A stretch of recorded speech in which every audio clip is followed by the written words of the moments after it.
লাতিন আমেরিকার দেশ ভেনেজুয়েলায় পরপর দুটি শক্তিশালী ভূমিকম্প আঘাত এনেছে। রিখটার স্কেলে ভূমিকম্প দুটির মাত্রা ছিল 7.2 ও 7.5।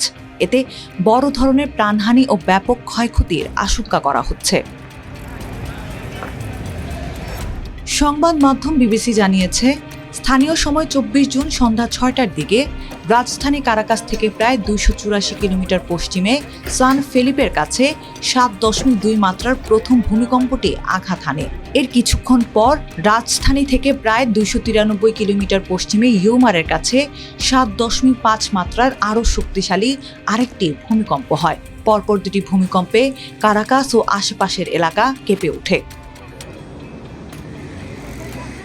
যুক্তরাষ্ট্রের ভূতাত্ত্বিক জরিপ সংস্থা USGS জানিয়েছে, শক্তিশালী এই ভূমিকম্পে মৃতের সংখ্যা 10,000 ছাড়িয়ে যেতে পারে, এমনকি প্রাণহানি 1 লাখেও পৌঁছাতে পারে বলে আশঙ্কা করছে সংস্থাটি। তবে এখন পর্যন্ত দেশটির কর্তৃপক্ষ নিহত ও আহতের কোনো আনুষ্ঠানিক সংখ্যা প্রকাশ করেনি।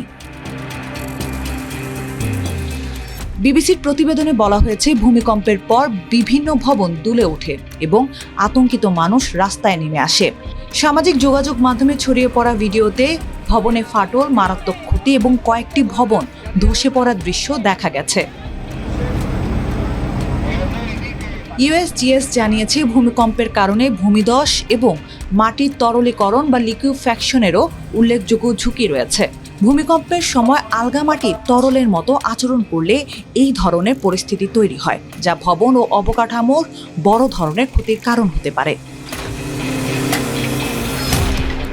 আফটার শকের আশঙ্কায় হাজারো মানুষ এখনও নিজেদের বাসায় ফিরতে সাহস করছেন না। ভেনেজুয়েলার স্বরাষ্ট্রমন্ত্রী দিওসদাদো কাবেও রাষ্ট্রীয় টেলিভিশনে জানিয়েছেন, কয়েকটি ভবন ধসে পড়েছে।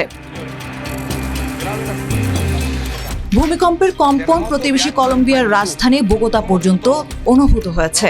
তবে সবচেয়ে ক্ষতিগ্রস্ত এলাকাগুলোতে এখনও পরিস্থিতি মূল্যায়নের কাজ চলছে, ফলে ক্ষয়ক্ষতি ও হতাহতের প্রকৃত চিত্র এখনও পুরোপুরি স্পষ্ট নয়।